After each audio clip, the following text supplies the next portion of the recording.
We provide you the platform to turn your dreams into reality. Give wings to your aspirations with KR Mangalam University. Bihar में voter list revision के मामले में supreme court में लंबी सुनवाई हुई। इसमें चुनाव आयोग और चुनाव आयोग के फैसले को चुनौती देने वालों की ओर से तमाम दलीलें रखी गई। सुप्रीम कोर्ट के जस्टिस सुधांशु धूलिया और जस्टिस जॉय माल्य बागची के बेंच ने मामले में सुनवाई की। याचिकाकर्ताओं ने अपनी दलीलों में कहा कि चुनाव आयोग का ये कदम मनमानी भरा है और इससे स्वतंत्र और निष्पक्ष चुनाव का सिद्धांत कमजोर होता है। दलीलें सुनने के बाद जस्टिस सुधांशु धूलिया ने टिप्पणी की कि गैर नागरिकों को मतदाता सूची से हटाना गृह मंत्रालय का विशेषाधिकार है, न कि चुनाव आयोग का। बता दें कि इस मामले में अब अगली सुनवाई 28 जुलाई को होने वाली है। याचिकाकर्ताओं की ओर से पेश हुए सीनियर एडवोकेट गोपाल शंकर नारायणन ने तर्क दिया कि कानूनी मुद्दा ये है कि वोटर लिस्ट का रिवीजन मतदाताओं पर अपनी नागरिकता साबित करने का दबाव डालता है, जबकि ये काम चुनाव आयोग का है।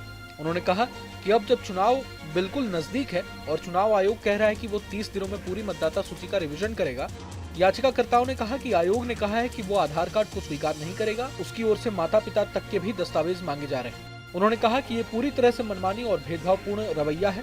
इसके बाद सुप्रीम कोर्ट ने चुनाव आयोग के वकील से पूछा कि उसने बिहार में वोटर लिस्ट के रिवीजन के काम को इतनी देर से क्यों शुरू किया। हालांकि अदालत ने कहा कि इस प्रक्रिया में कुछ भी गलत नहीं है, लेकिन इसे चुनाव के काफी पहले किया जाना चाहिए था।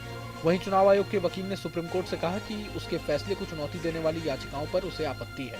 सुनवाई के दौरान सर्वोच्च अदालत ने बेहद अहम बात ये कही कि चुनाव आयोग जो भी कर रहा है वो संविधान के तहत है और इस तरह की एक्सरसाइज पहले भी हो चुकी है। सुप्रीम कोर्ट ने सवाल उठाया कि आधार कार्ड को वोटर लिस्ट रिवीजन के लिए बनाए गए डॉक्यूमेंट्स की सूची से बाहर क्यों रखा गया। कोर्ट ने चुनाव आयोग से कहा कि आप नागरिकता के मुद्दे पर क्यों जा रहे हैं और ये गृह मंत्रालय का विषय है। इसके जवाब में चुनाव आयोग ने सुप्रीम कोर्ट को बताया कि भारत का वोटर बनने के लिए भारत के संविधान के आर्टिकल 326 के तहत नागरिकता की जांच किया जाना जरूरी है। सुप्रीम कोर्ट ने चुनाव आयोग से 3 मुद्दों पर जवाब देने के लिए कहा। पहला, कि क्या उसके पास वोटर लिस्ट को रिवीजन की ताकत है। दूसरा, ऐसा करने के लिए क्या प्रक्रिया अपनाई गई है। और तीसरा सवाल समय को लेकर है। इसके जवाब में चुनाव आयोग ने सुप्रीम कोर्ट से कहा कि समय बीतने के साथ ही मतदाताओं के नाम शामिल करने या हटाने के लिए वोटर लिस्ट को रिवाइज करना जरूरी होता है। चुनाव आयोग के वकील राकेश द्विवेदी ने कहा कि अगर आयोग के पास वोटर लिस्ट के रिवीजन की ताकत नहीं है तो फिर कौन इस काम को करेगा। कोर्ट ने चुनाव आयोग से पूछा कि बिहार में वोटर लिस्ट के रिवीजन को विधानसभा चुनाव से जोड़कर क्यों देखा जा रहा है और इसे चुनाव से हटकर क्यों नहीं देखा जा सकता। इस पर चुनाव आयोग ने सुप्रीम कोर्ट को भरोसा दिलाया कि सुनवाई का मौका दिए बिना किसी को भी वोटर लिस्ट से बाहर नहीं किया जाएगा। असल में बीते 24 जून को चुनाव आयोग का ये निर्देश आया था कि बिहार में वोटर लिस्ट का वेरिफिकेशन या रिवीजन होगा। चुनाव आयोग का कहना है कि तेजी से शहरीकरण, लगातार माइग्रेशन, युवा वोटर्स का मतदान के लिए पात्र होना और विदेशी अवैध प्रवासियों के नाम का मतदाता सूची में शामिल होना वोटर लिस्ट के रिवीजन के पीछे अहम वजह है। बिहार में कुल 7.9 करोड़ मतदाता हैं और इसमें से 5 करोड़ मतदाता 1 जनवरी 2003 को जब अंतिम बार वोटर लिस्ट का रिवीजन या वेरिफिकेशन किया गया था उसमें शामिल थे।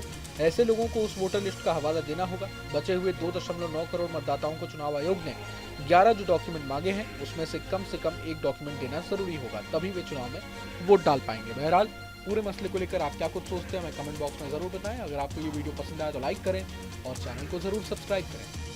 जहाँ भक्ति है हर शब्द में, कथाओं में छुपे हैं दिव्य रहस्य और ज्योतिष देता है जीवन को दिशा। धर्म से जुड़ी हर बातों को जानने के लिए हमारे चैनल स्तुति को सब्सक्राइब करें। चैनल पर जाने के लिए इस लिंक पर क्लिक करें।